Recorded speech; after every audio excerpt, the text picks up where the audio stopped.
Welcome to our Abandoned Scotland Adventure series, where we take a road trip across Scotland to visit everything from old hospitals to castles and modern ruins.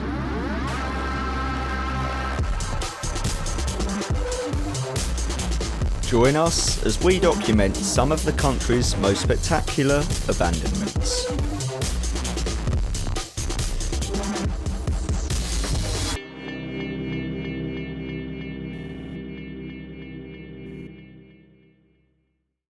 This second part of our road trip takes us to 6 former mental hospitals across Scotland. We move through the changing designs from the Georgian Murray Royal to Victorian asylums such as Stratheden, Roslin Lee and Hartwood, huge, sprawling, classic Gothic asylums, before looking at Bangour Village, a more modern colony. But first let's recap with Gartlock Hospital, the first asylum we covered in our previous video. Gartlock, in its Gothic revival style, was opened in 1896 and closed 100 years later. Many of the UK's asylums began life in the 19th century as hopeful institutions, yet by the 1980s were dysfunctional and declining.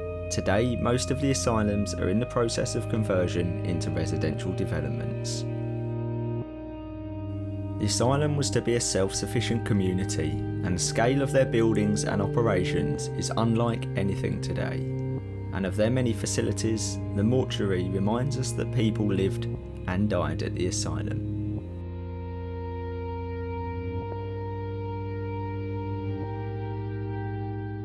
Fast forward to a new day and we were ready to explore more. Day 2 today, we're just leaving the hotel, still early, the sun hasn't been up long. We're off to explore 2, hopefully really good hospitals today. We're off. We are.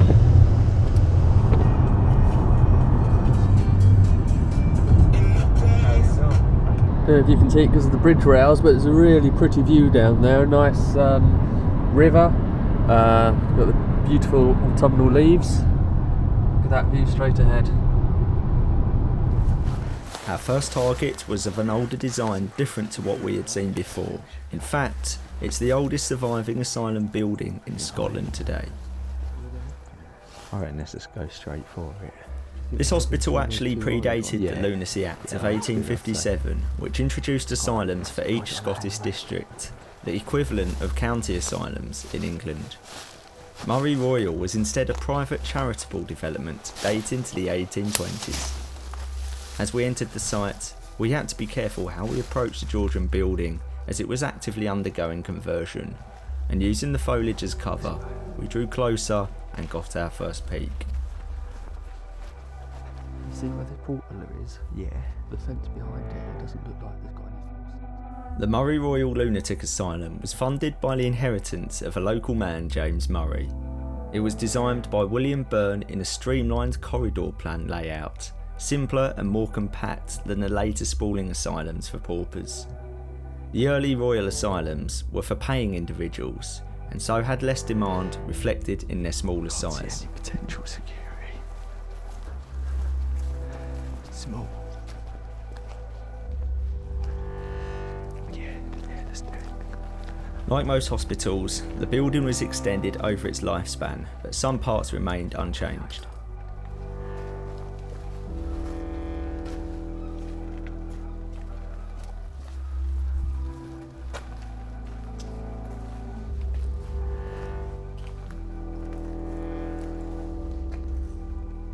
Reaching the building was our first challenge, but finding a way inside proved to be even harder.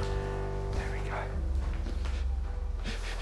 Given that it was undergoing a residential conversion at our time of visiting, the building had largely been well secured.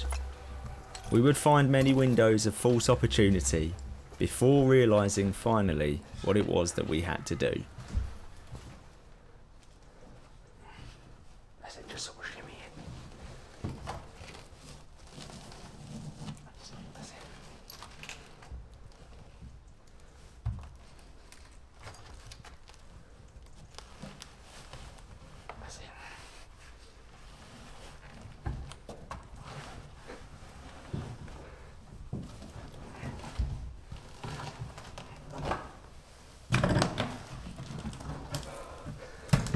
This is why I don't work out. With that thankfully out of the way, we found ourselves inside the western wing of the building, where the female patients would have stayed.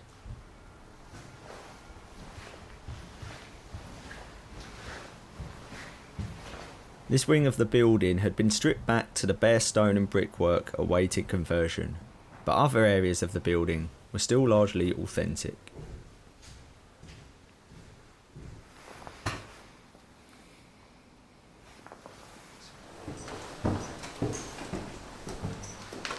There we go. We've done it. Wow. This is why we came here. Unfortunately, it's got loads of scaffolding in the middle. But it's still pretty good.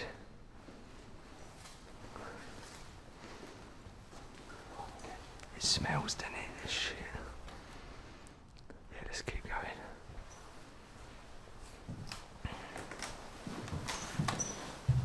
As the building's amazing interior awaited us, it was time to get the camera out and start shooting.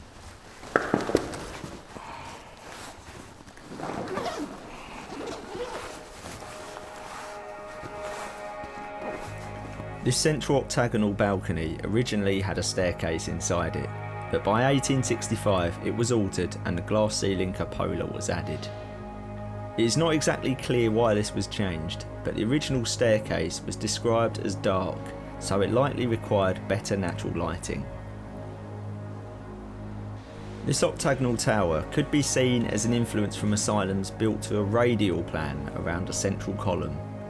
This style of early asylum was inspired by prisons of the time and swiftly became outdated due to its dark and oppressive nature.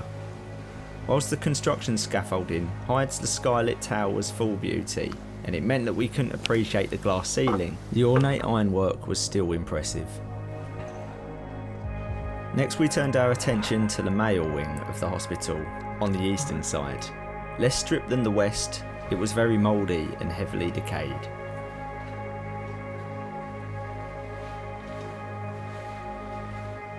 Long corridors with rows of hospital room doors conjures up an image of a typical insane asylum. However, this again prison-like floor plan lacked any form of communal day rooms for patients to relax and socialise in, although we don't really know what the conditions were like here. Whilst it may have had an earlier, more archaic design, given that it was for private paying individuals, it may not have been too bad. Get some See up there, the ceiling's even almost caving in. tiny bit. Let's give it a go. We pushed deeper into the building. So this bit is absolutely amazing. There's a ballroom up there and it's stunning. Just look at these stairs, how cool that is. The decay and the moss and the wallpaper just falling down amongst the chandeliers and light fixtures. And we've got like this netting on top of here to stop people trying to commit suicide by jumping down the stairs, which obviously is a reminder to the grisly history of this place. Perhaps the most fascinating thing about former asylums is the contrast between their grisly perceptions and their stunning architecture.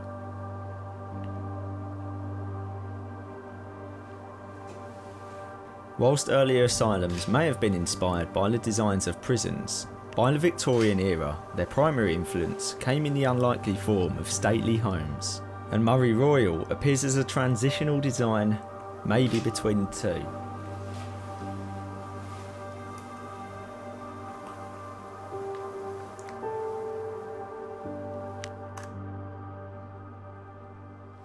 There's even a mushroom growing out the wall there.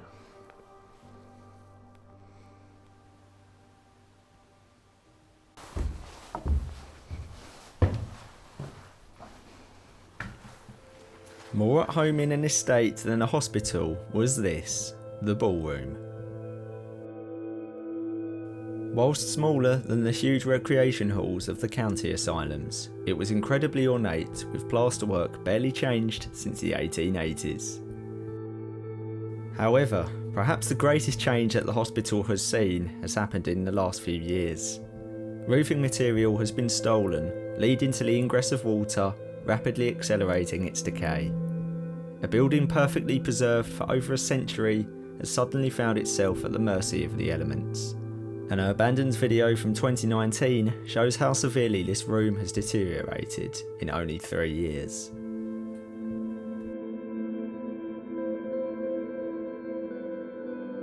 Its condition appears so much better, it's difficult to believe its age.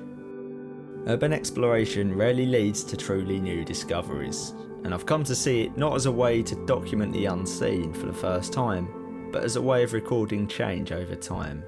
And you soon realise that all things turn to dust, so appreciating them as they are is sometimes all that we can do. Wow. Look at that. That's amazing. It's cool.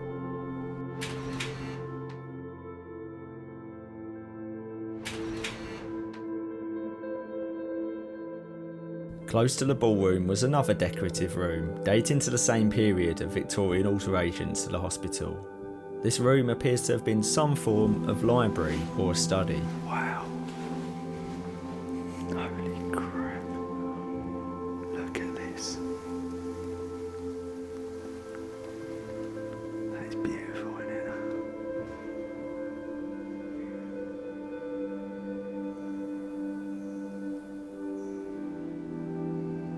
Again, it is hard to believe its signs of age are only from the past few years, until you look at the footage from 2019.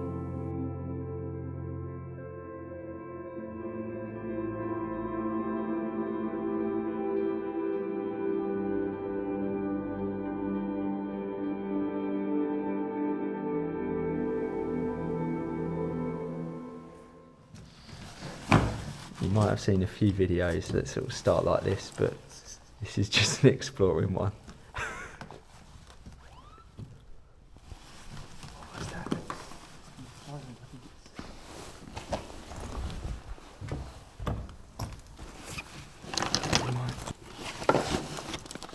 That's mine.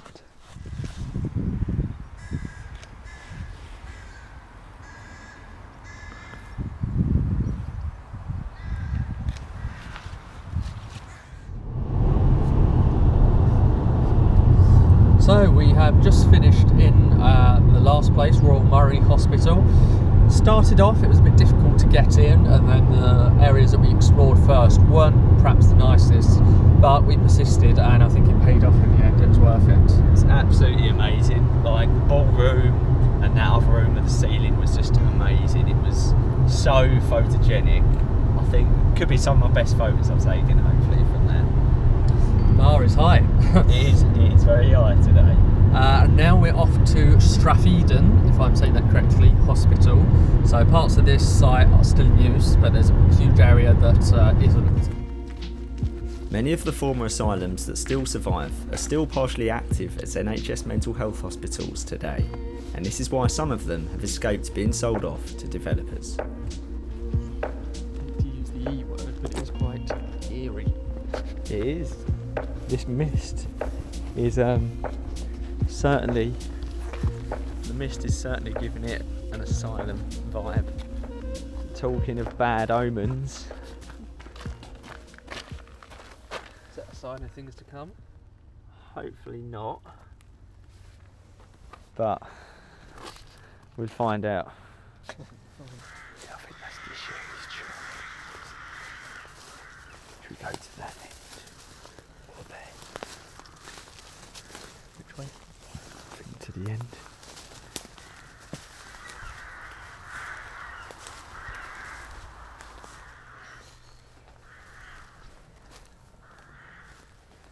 How eerie is that? Yeah, I reckon let's head for the buildings.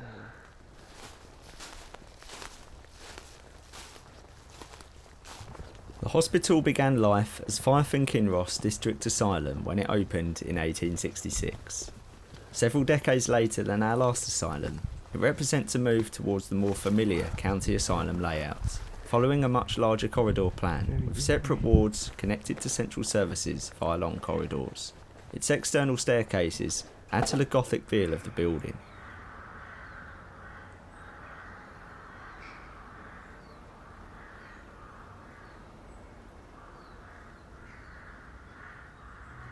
Our visit was certainly not lacking in atmosphere.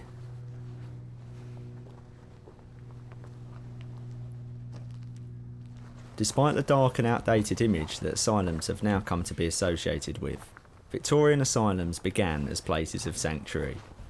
Their intention was to provide patients with a social life, outdoor activities, rest and relaxation, and plenty of daylight, similar to our own attitudes towards mental health today. It seems that somewhere along the line, mental health treatments became complicated by the increasing availability of drugs and experimental practices in the mid-20th century.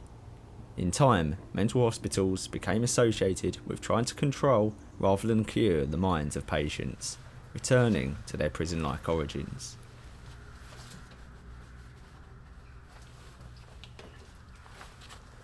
We tried our best to search for a way inside the building, but sadly, we had no luck.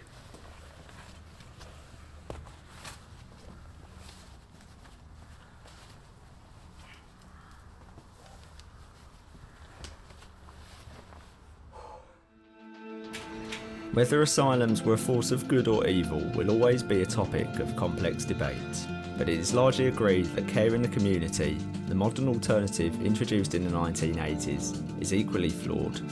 You can't help but feel that such expense and importance was placed in these buildings. It's strange that today we have no comparable facilities. So we're on our way to another place now. We tried to get into that hospital, but simply we had no luck. It was boarded up, and yeah, the only way we could have gotten in is if we had a ladder up to the second or third floor. But since it's partially an active hospital, we decided to give it a miss. You win some, you lose some. Sun is setting. It is. It's been quite a nice drive back actually. The mist has cleared, the sun is shining.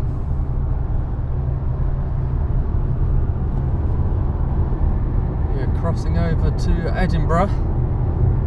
Going over quite an impressive bridge at the minute. We are. We're crossing the Firth of Forth. And that's the name of the bit of the river that we're going over. Now on some islands out in the river here, there's actually some old gun batteries, abandoned gun batteries on the island that are really cool. Obviously we've not got any boats or any means of getting to them on this trip, but they do look very interesting. And the railway bridge next to it is even older, and believe it or not, it was here that the very first air raid of World War II happened on Britain.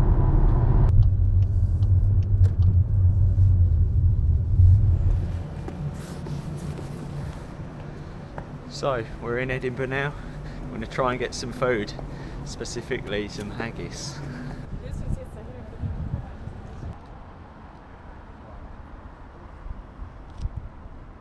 After a quick stop at the castle, it was time to restore the day's lost calories.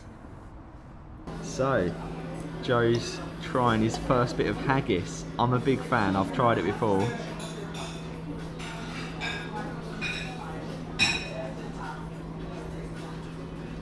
Tastes quite nice actually. Not as I'd expect. It's just like mints and herbs. There you go. Sounds like a positive review. It tastes like a Cornish pasty actually. That's what it tastes It does like. actually. It is like the inside of Cornish pasty. I thought we'd try a little whiskey as well, just because it would be rude not to. Look at that. It's almost like a haggis burger.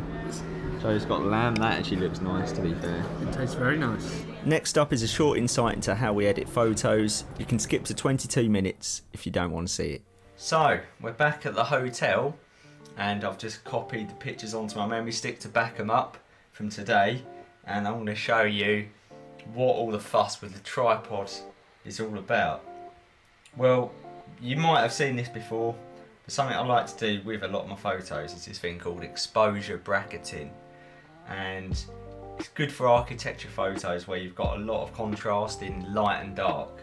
So places with really bright windows, but maybe some really dark spaces as well, such as the ones that we looked at today. So you look at your standard picture like that, the inside is exposed quite well, but these windows are just washed out, they're blown out, the highlights are too much.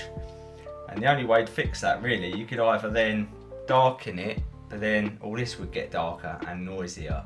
So what you can do is you can take a selection of photos at different exposures and blend them together, and a lot of cameras have a setting to let you do this easier.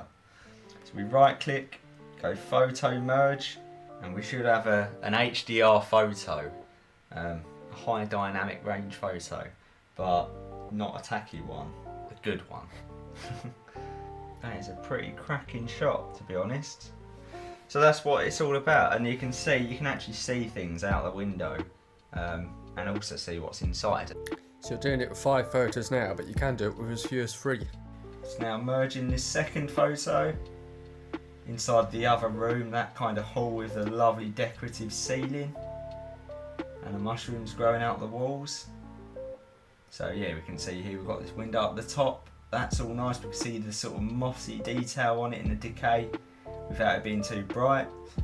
Overall, very pleased with these photos. I reckon they're some bangers.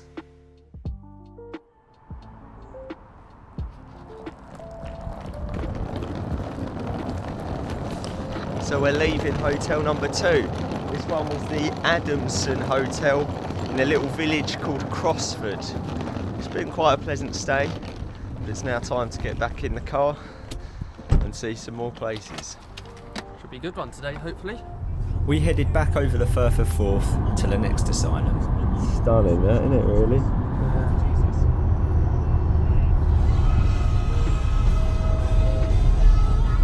So we're approaching the Roslin Lee hospital, the asylum site. This is the first place we're checking out. You can see some of the various buildings here in various states. This one here looks pretty abandoned, needless to say. There are signs up about new housing, and that looks like a new building there, so I don't know. Yeah. Oh, there's a guy.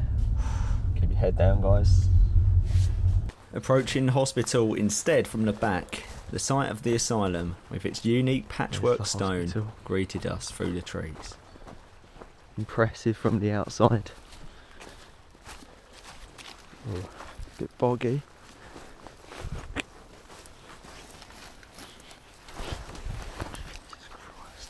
The perimeter was flimsy, yet every angle was impressively guarded by cameras. The hospital opened in 1874 as the Midlothian and Peebles Asylum, 8 years after Stratheden.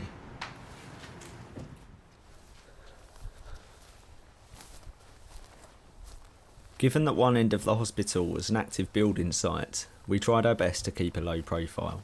Like many of the asylums no longer used by the NHS, this will soon become a residential development.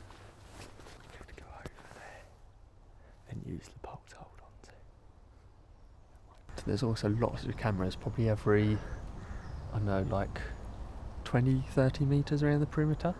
So we're just going to keep walking and see if there's a bit without cameras. If not, then it's a case of quickly going under and chancing our luck, I think.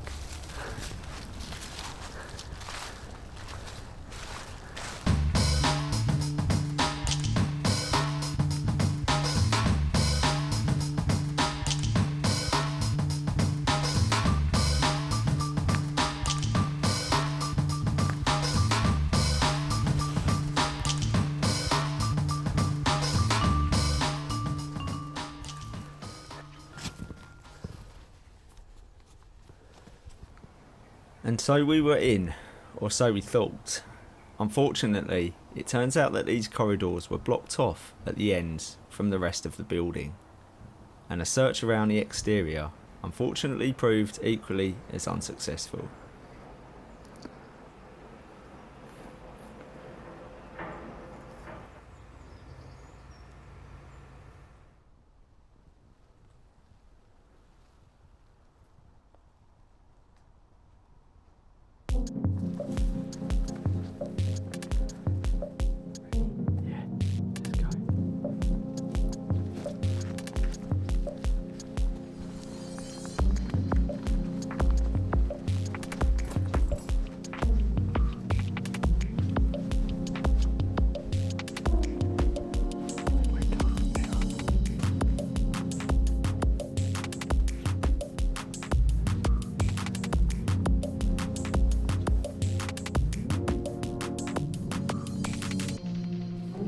Given that they were built in a similar period, the design of Rosslynlee was not too different from Stratheden, both with their metal cage walkways and solid stone construction.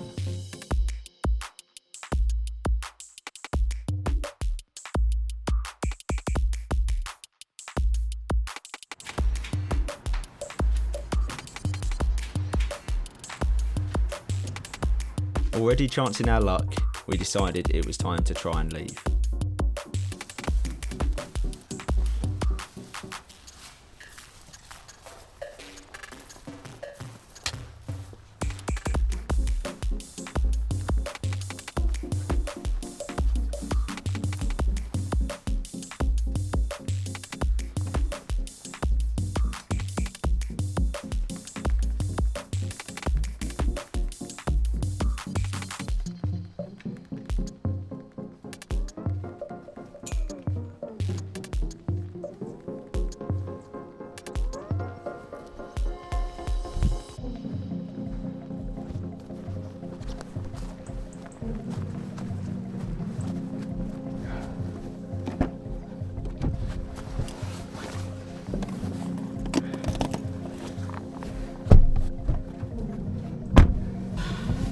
No luck with that one either.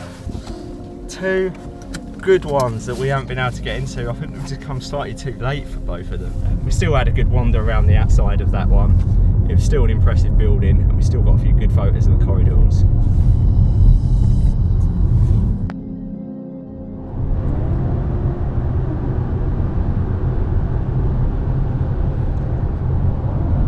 So we've just left Edinburgh area now. We're heading a bit nearer to Glasgow and we're going to another asylum kind of in the middle. This one is called Bangour Village. But this was an asylum, unlike some of the ones like the one we just went to, that was all spread out in this big plan of sprawling corridors all connected. This was one of the ones that was built with lots of smaller dispersed buildings. And I think it's being redeveloped into houses and stuff at the moment, but a lot of the buildings are still just left and you can kind of just walk around pathways in between them all.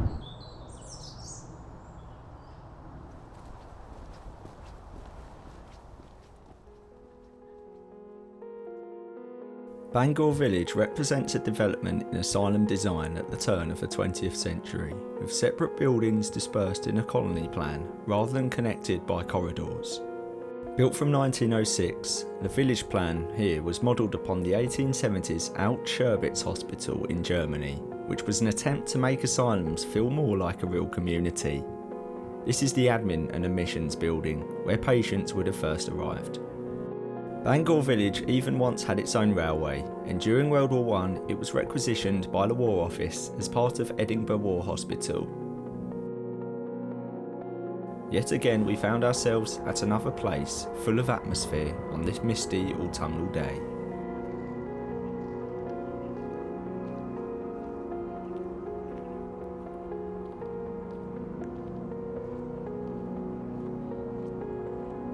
Numerous villas like this are scattered around the site, which patients were separated into, rather than living in interconnected hospital wards. Most of the village hospital survives, but parts that aren't listed are gradually being demolished. The hospital will become the Bangour Village Estate, and while such developments sometimes restore the neglected buildings to their former glory, promotional material rarely directly mentions their history as a mental hospital.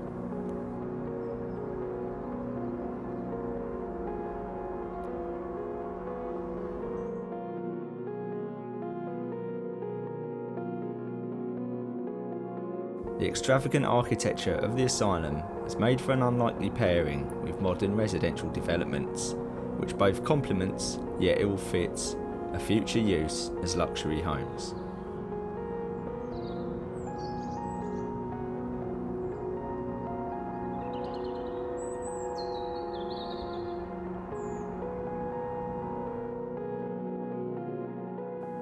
Placed far from towns in the countryside, it was not just the patients who would find themselves living at the asylum.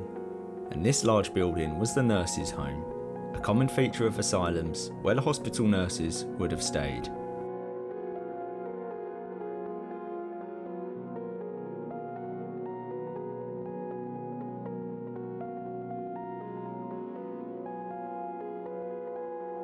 This impressive structure was the main hospital block, probably used in a more conventional manner, containing small wards.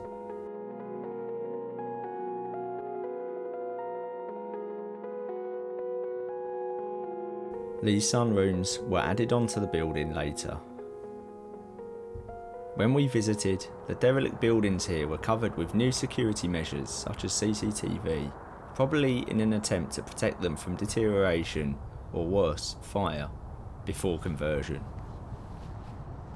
It's quite good being able to just literally walk around the sites. The buildings are fenced off and they're well and truly bricked up, but yeah, it's nice to have a walk around. And of all the asylums that we've been to and hospitals, this is the only one that's laid out in this sort of village plan, whereas most of the others were connected by corridors, so it's quicker for staff to get around. This site's much more spread out.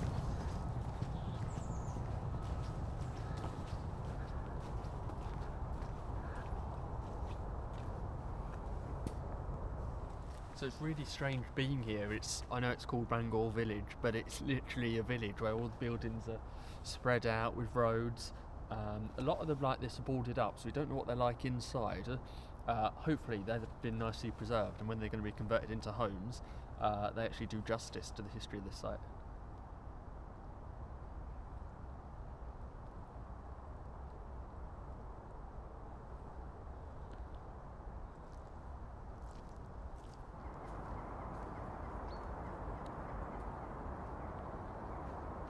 Finally, we come to one of the most impressive buildings, the chapel. Of such size, it puts many normal churches to shame. Places of worship were an important part of the asylum, with faith being dominant in people's lives as well as their well-being.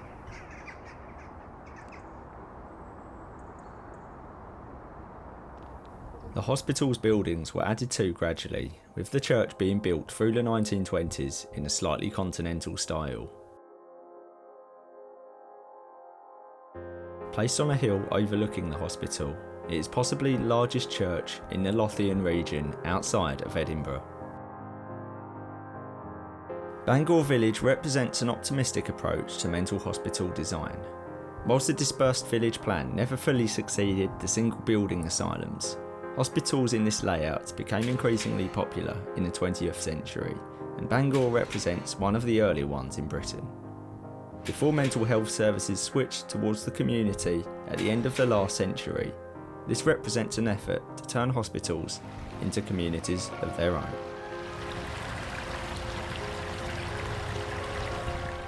With the sun getting lower, we left the site. It was a really eerie place, bit of a ghost town feel to it. All these street lamps and roads, all mossy, with abandoned buildings, some of them quite big, interspersed. And although we didn't get in there, what with all the autumn colours that are out, I think we've got some really good photos. It just shows a different type of asylum.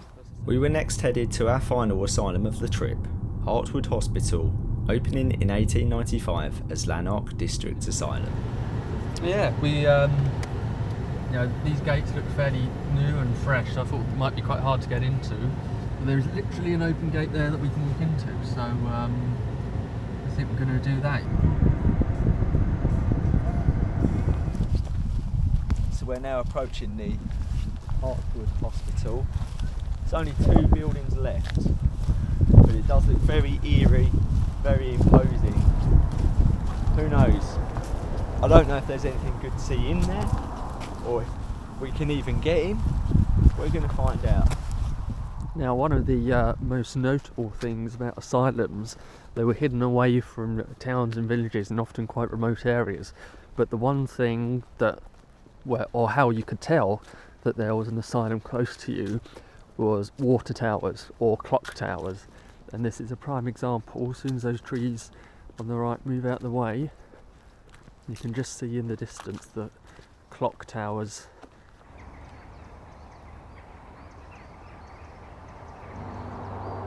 Perhaps the most gothic looking of them all, the overcast conditions and chill in the air made this a very photogenic ruin. This enormous building was actually only the nurses' block of the hospital.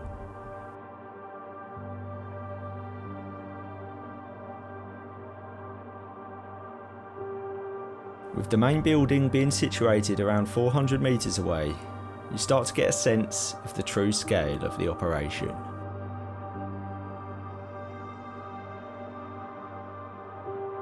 The gaping shell surrounded by lampposts is nothing short of nightmare fuel. The hospital closed in 1998, and for a while, much of it stood in ruins. In 2004 and 2016, fires broke out, causing the buildings to end up in the state they lie in today, with now only the admin block, nurses' home, and this superintendent's house left. The superintendent was the chief manager of the asylum's operation. So he thought that there was some work coming, but it wasn't, it was just a tractor. But when this place was first built, it actually had its own railway line because it was so remote. It doesn't remain today. This building here is in a pretty poor condition, no roof. And now we're going to head over to the main bit.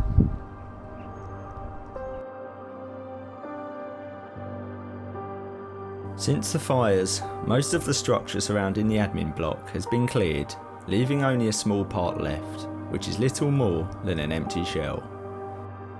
Perhaps what makes asylums so fascinating is how their architecture is so at odds with their past. Even if these were the institutions of troubled minds, we can't help but feel sad for these once hopeful grand buildings now biting the dust.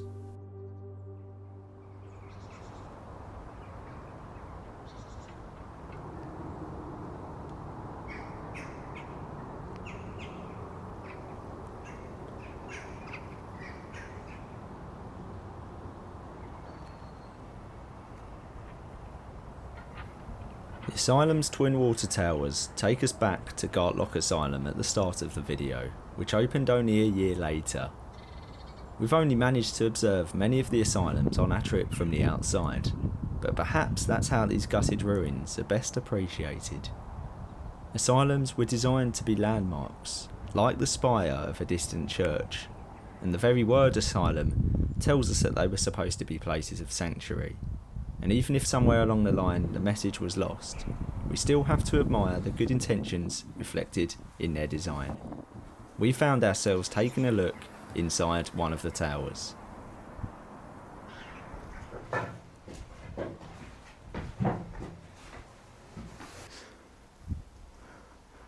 Let's go. It's a huge staircase, isn't it? It is. Shame it's a bit knackered. Barely a staircase, it's more of a sort of disabled access ramp now. Yeah, you got to move with the times. Yeah.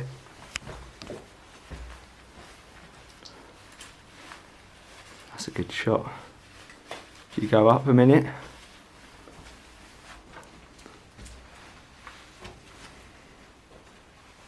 What's going on? Can hear the pigeons. Cheers.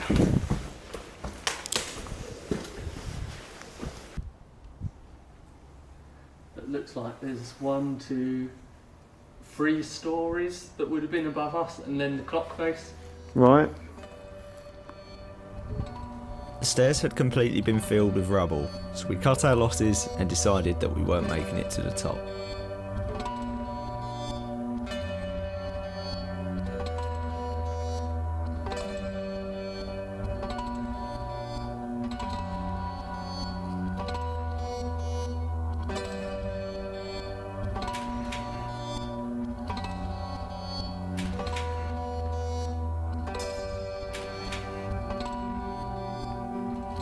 Daylight was beginning to fade, and it was time to leave the last of the Scottish asylums as evening approached.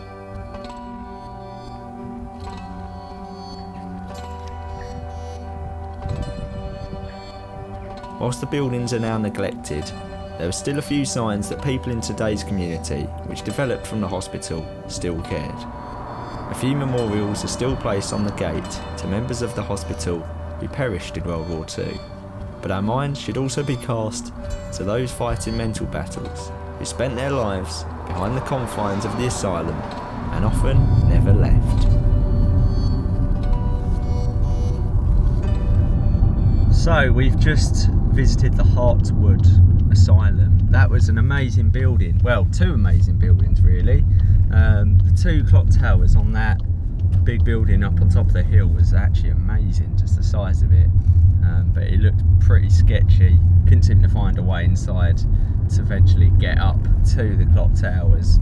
But the building was pretty much a shell by this point.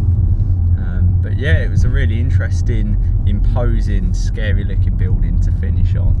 Yeah, and it's really hard to imagine just what hospitals like that back in the day would have been like. When you compare it to the ones that we got now, just bland, long white corridors, whereas these are much, much grander. But yes, that's our final asylum of the trip, I think. It is. I mean, they can see it in the background there. So we're now heading to Glasgow for our third and final hotel of the trip. Finishing quite early today, actually, I think. Yeah. And then tomorrow is our final day.